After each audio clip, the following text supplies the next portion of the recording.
Hey, it's Josie with Affirmation Pod, your home for personal development, where I create actionable content that you can try before you hit the sack tonight.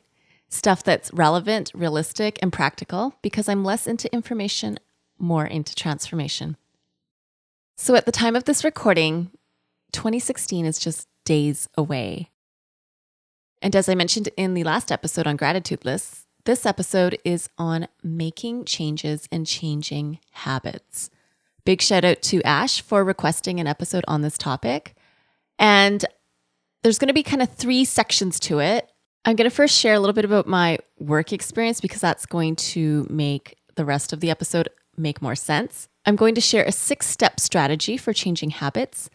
And then I'm going to give you 5 steps that I've taken for a technology life balance. And I'll explain a little bit more about how that idea came to be. All right, so first, my work experience.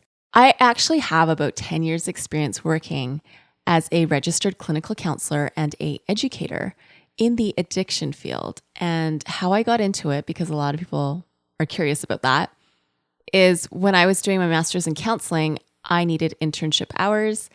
I actually had no clue, no idea where to go for that. And I didn't know what area I wanted to work in. I was quite jealous of my classmates they really knew they wanted to work with youth with mental health issues or whatever it might be. And they always had connections or whatever. I felt actually quite stressed because your internship hours is very important for your graduation and your licensing. So one thing about me is I love to cook. And so there are a few homeless shelters in the city that I live in. And I just called one up one day and said, hey, explained my situation and got a meeting with them. And they're very kind and they offered me an internship. So I'm thinking, okay, great. It's going to be stuff like, helping make the meals and then help maybe counsel some of the people who are coming in who are homeless. And they actually said, no, we have a drug and alcohol recovery program here. There is a men's program, there is a women's program, and we'd like to place you in both as your internship. And so I remember looking at the manager and I said something to the effect of, well, I don't really know much about addictions and how to treat addictions. And he said something I'll never forget. He looked at me and he said, when you graduate and you become a counselor, no matter where you work and what population you work with, there's 2 things that everyone knows someone who's facing it. One is cancer. Everyone knows someone who's facing cancer. And the other is addiction. Everyone knows someone who's facing addiction. So he said, it's going to benefit you to have experience with people who face addiction. And so needless to say, I learned a lot in that internship. And after I graduated, I expanded some of the work I've done to process addictions. And so just quickly, there's 2 umbrellas when it comes to addiction. There's substance use, which is what our brains default to think of, typically, your drugs, your alcohol, prescription medication, smoking, things like that. And then there's the world of process addictions. So under that umbrella, you'll find video gaming, shopping, gambling, pornography, working, spending, exercising, technology. You get the picture. And yes, there can be crossover among the 2. And yes, somebody can replace one and pick up another. And yes, someone can be dealing with issues under both umbrellas at the same time. But the only thing I'll highlight here is what happens in the brain is very similar when it comes to substance addictions as well as process addictions. By the way, process addictions are sometimes called behavior or behavioral addictions. All right. I know this is like the educator in me coming out. You wouldn't believe how all my notes for this episode, I'm like, oh, I want to keep these episodes under 20 minutes and I don't need to mention this and I don't need to mention that. And I've actually had to record and re-record because I was just talking too much about too many things that are like, this is not an episode on addiction. This is an episode on habits. But I wanted you to have an idea of where I'm coming from because I've had experience working with people who are trying to make a change, huge change in their life from the place of addiction to the place of not being addicted. And that is such a battle for their lives, for their happiness, all these things for them. So I'll differentiate addiction and habit here before I go into the habit stuff. And I'm being really general. When it comes to addiction, when there is a craving, and typically associated with that is withdrawal, a loss of control, and negative consequences. Craving, loss of control, negative consequences. That's somebody facing an addiction. Now, let's talk habits. How many of you, put up your hand if you're able to, wherever you are. If it's not safe to, don't. And maybe just say yes, or I don't know, if you're driving, just kind of tap your steering wheel with your finger. How many of you at some time in your life have resolved to eat better, exercise more, save more money, donate money, spend more quality time with family, volunteer, keep in touch with someone special, sleep earlier, watch less TV, read more, stop procrastinating, study earlier, take a class, follow up with something, be on time, vacation more, cut junk food, eat more vegetables, cut certain relationships, but you find yourself returning to them after a while? Is that you? I think that's all of us.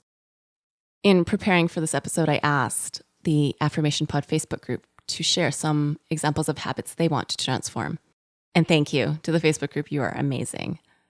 By the way, if you want to join, you can do that by going to affirmationpod.com/Facebook. Examples they gave of habits they want to change are checking your smartphone too often, not letting technology control their life, spending time with family and on passions, biting your nails, and overthinking things. So I'm now going to give you 6 steps for changing a habit. And I'm not calling it stopping a habit, because I really feel like when you say no to something, you need to say yes to something. When you say yes to something, you need to say no to something. It's really important to make a shift, because if it's all of a sudden going to be, I'm not going to do this anymore, well, what are you going to do instead? Because you got to feel either that time, that emotion, or that need within you. All right, let's go to step 1. By the way, all these steps will be in the show notes at affirmationpod.com/new habits. Step 1 is describe the old habit. So what exactly is it that you want to change? And I'm going to add in there, I don't know exactly how to say this, but what level of I'm sick of this do you have? If it was 0 to 10, 0 is like, well, yeah, it's something I want to change, but not really. And 10 is like, I am so disgusted that I continue to struggle with this, and that I am wrestling with this, and this is in my life on this level. Because reflecting on that will help with step 2. And step 2 is describe the new habit. So if it's something you really want out of your life for good, like biting your nails, then yeah, that would be a 10. But if it's something like, hey, I don't want to be on Facebook and email as often as I am, I don't want to check my cell phone as often as I do, well, you're still going to want to check it because, well, you have it. And let's face it, that's reality now. So maybe you'd be like at a 4 or a 6, right? Like I'm sick of this to this level. And that can kind of frame what the new habit will look like. So for example, maybe the new habit would look like, okay, after work, I'm going to have dinner. After dinner's done, I'm going to set a timer for 1 hour. And during that hour, I am free to check as much email and Facebook and Instagram and Snapchat and Pinterest and YouTube and whatever for that hour. Whether I do use my phone or not, I'm free to do that. But once that timer goes off, that 1 hour, I don't go back to it for the rest of the night. It shuts down. I'm going to do my thing, whether it be I'm going to read, I'm going to meditate, I'm going to do yoga, whatever it might be. And that's where I say, what's the new habit? Because just saying I'm going to turn my phone off for the rest of the night, or I'm going to keep it in the closet until the morning. Well, if you don't have some sort of activity you want to do to replace it, and it doesn't have to be some big wild thing, it's going to be harder to change because something's going to feel missing. But if you've added something to your life to replace it, it's not going to feel like something's missing as much. Basically, you're kind of distracting yourself. So step 1, describe the old habit. Step 2, describe the new habit. Step 3. And step 3 is, why was the old habit here in the first place? And I'm going to say what I say in my journaling pod course. The level of effectiveness here is going to be correlated with how honest you are with yourself. as a counselor, when I see people, whether it be addiction clients or marriage clients or whatever, how honest they are with themselves really is a pivotal factor for changes and reaching goals, reaching their therapeutic goals. So be honest with yourself here. Why is the habit here in the first place? So it might be something like you've always done since you were a child. Your parents modeled it growing up, and so you've adopted it too. A way you used to deal with stress, and then now the stress isn't there, but the habit stayed. It's something you love doing, but it's taking away time from other priorities. And sometimes it's simply mismanagement of time, money, or energy. So why is the old habit here? And so once you answer the question, why is the old habit here in the first place? Is there something that is another layer to this whole thing, right? To the old habit. Like, I know this is kind of a random off example, but I remember we had one client in group. He was this lovely person, so supportive, so helpful, but there was one thing about him, and the group was not happy about it. He always showed up late.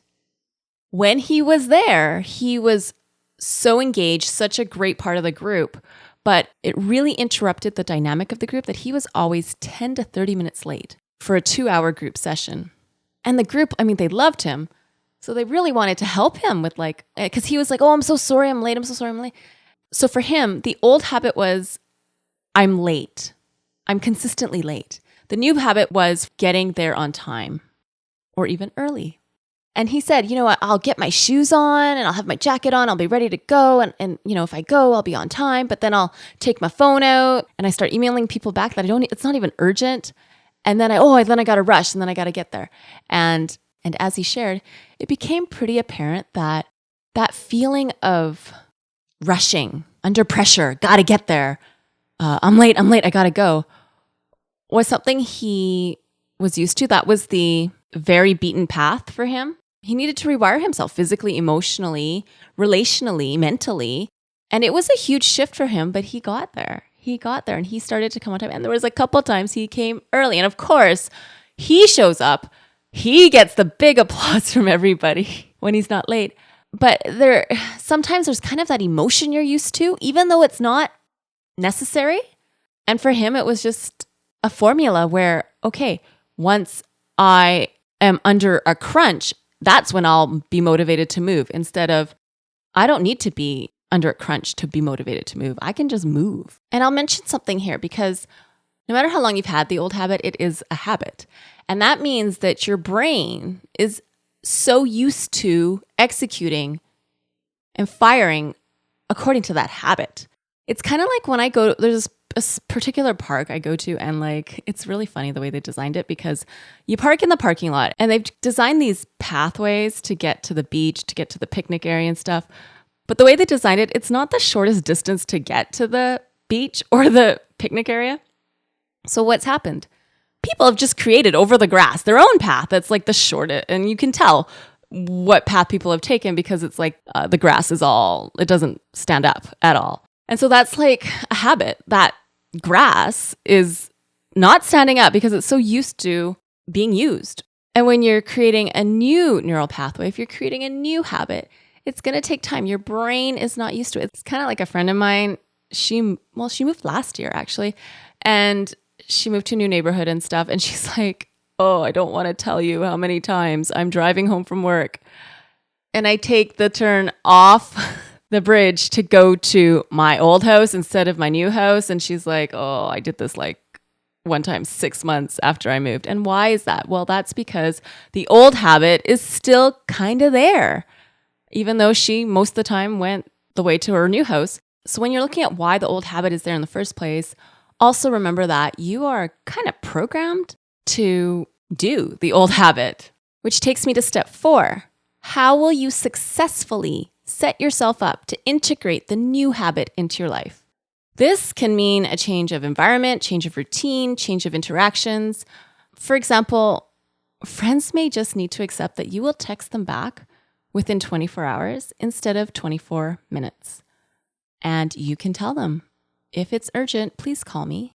In the addiction world, I've seen some people really work so hard to set themselves up for success And remember in step 1, I talked about what level of I'm sick of this do you have? And they're like I wouldn't even say 10. They're like beyond 10 with how sick they are of whatever addiction issue they've been struggling with and the negative consequences to it.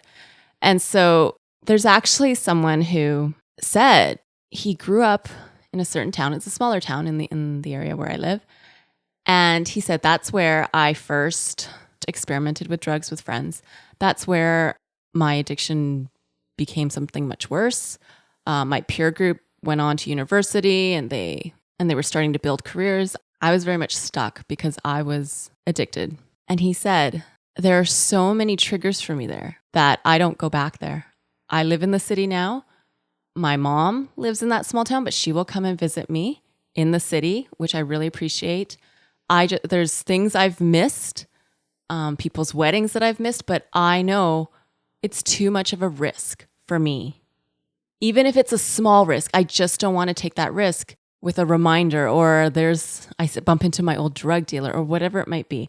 And this is a person who also, when he came into rehab treatment, he got rid of his cell phone because there was too many contacts that were drug-related contacts in there.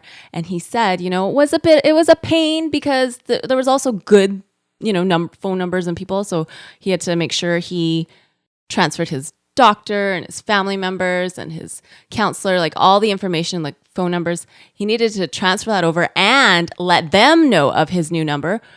But that's how determined he was to set himself up for success.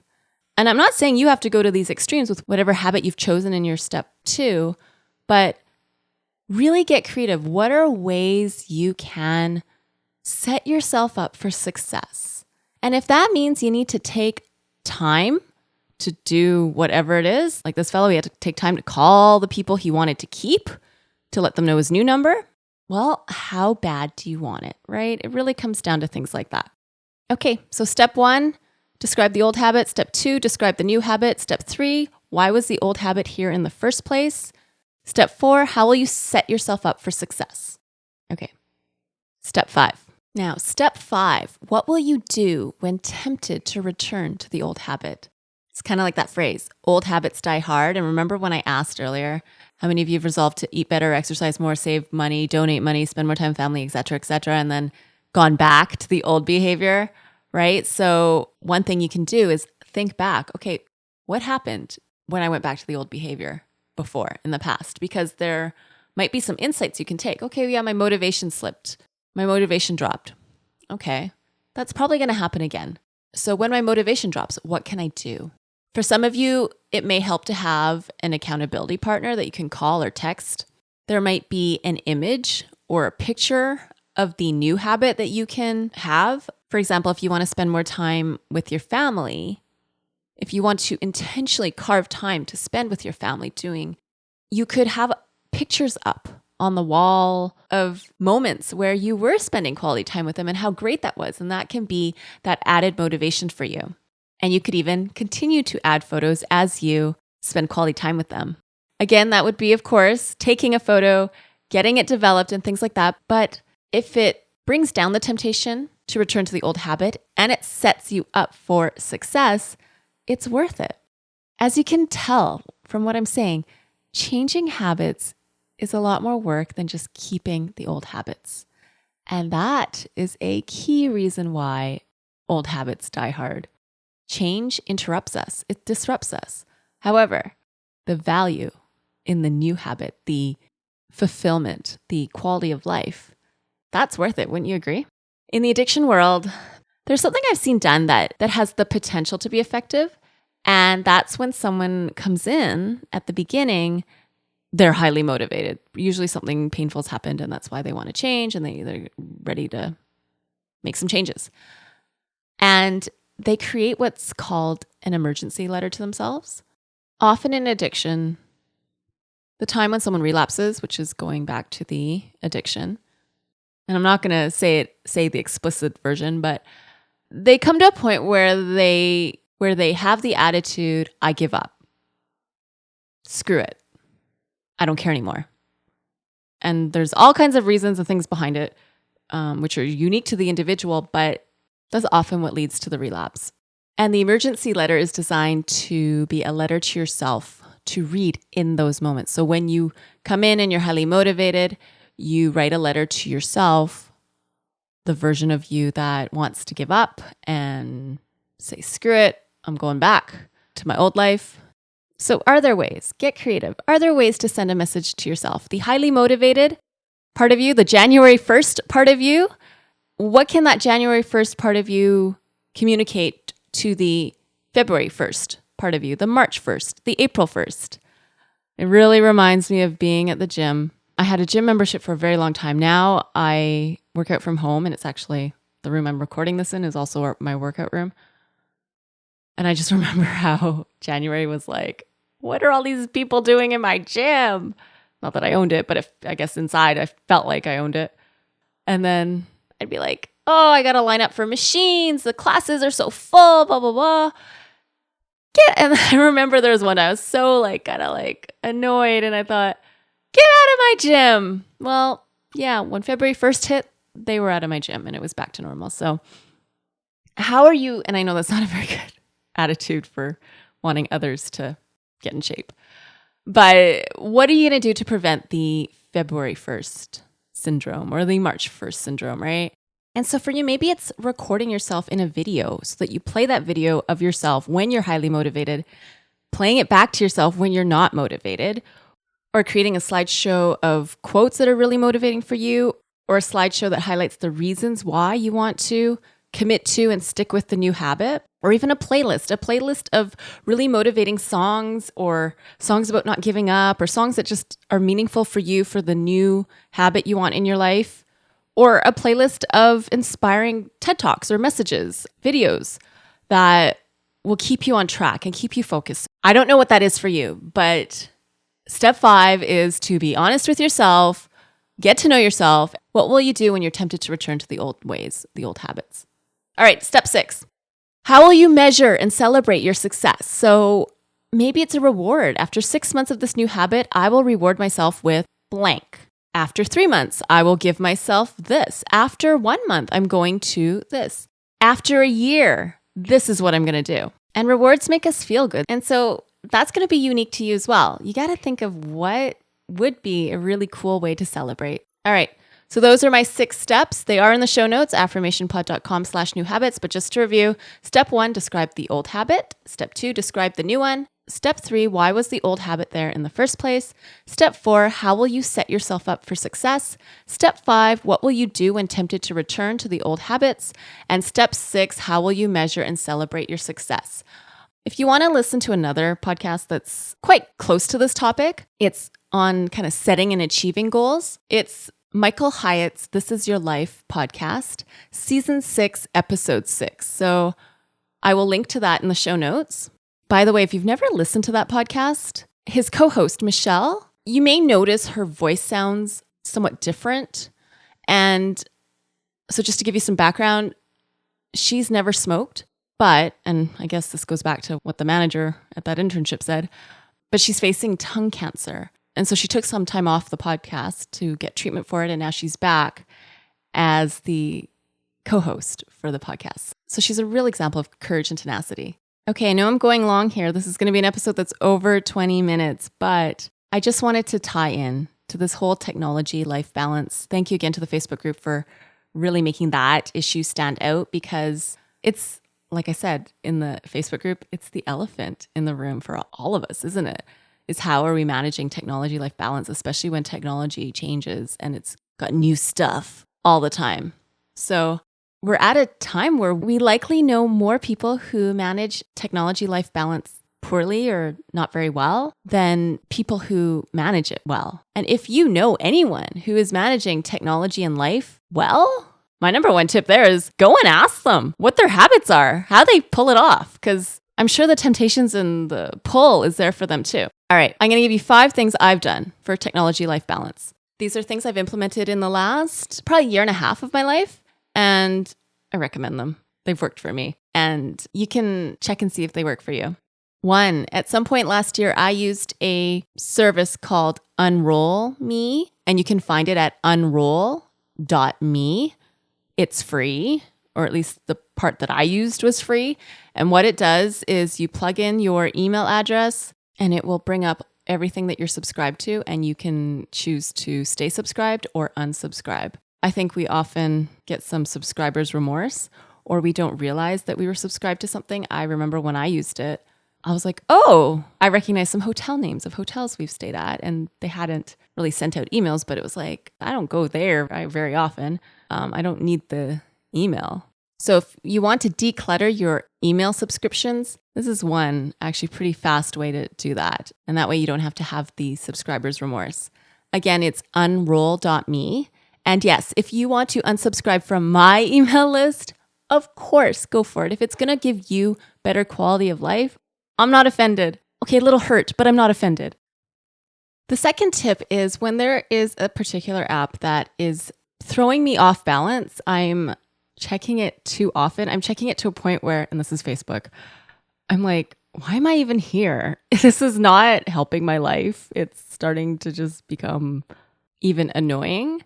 So what I did was I moved it from my home screen, the first screen, to the second screen. Actually, now it's in the third screen. So if I want to go there, I have to swipe a couple times, and then it's actually in a folder. It's not on its own, and go into the folder. And it just gives me a window of time to think, do I really want to be doing this? Is this really where I want to go right now in my life and in my day? And by doing this, it also signals that this is a low priority. I keep the things a high priority on my home screen. And I actually don't, I know some people, my husband, there's like all these folders on his home screen. There's so much going on there. And I just go, oh, wow, that's overwhelming. I just keep a few, just the vital things on my home screen, and everything else, I got to swipe to go there. And that's a couple things.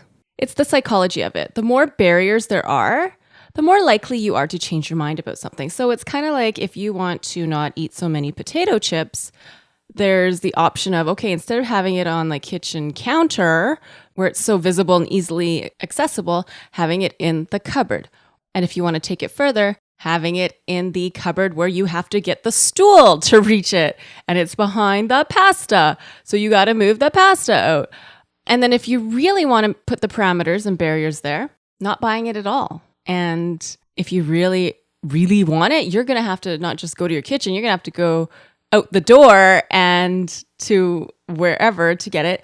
And I know I'm really taking it to extremes here, but it's to prove the point. When you're at the grocery store, purposely not going into the aisles that have potato chips so that you're not even purchasing them. And that does fall back on the set yourself up for success step that I talked about earlier. There's an example in the digital world of the $300 million button that a company, and I don't think this company still is known publicly, it's still anonymous, but removing a step in their purchasing process earned them an extra $300 million immediately. So all to say, the more steps there are, the more you're thinking about, do I really want to go there? Is this what I really want to do? And it gives you a greater sense of control over how you want to run your life and how you want to engage with technology. Number 3 is, and I love this one, I give credit to an old high school friend for this. He mentioned this to me. I created an email address that is just for subscribing to lists or things. I know emails in this inbox were not personally written just for me. It's written to a group of people. So this isn't the actual email address that I have, but it's, for example, josiesubscribed@me.com. That way I know when I'm looking at my inboxes, and yes, that is plural, I know which ones are personal emails and which ones are subscription emails. 4, I try to make as much physical and digital barrier and parameter when I'm away, when I'm not wanting to engage in the internet. For example, right now I'm recording this podcast and I am on my desktop. I've turned off my email so that there's no notifications, the little 1 that shows up, the little 2, the little 3. No, I don't need to see that. I don't need to be distracted by that after I'm done editing, after I'm done all that I need to do for this podcast.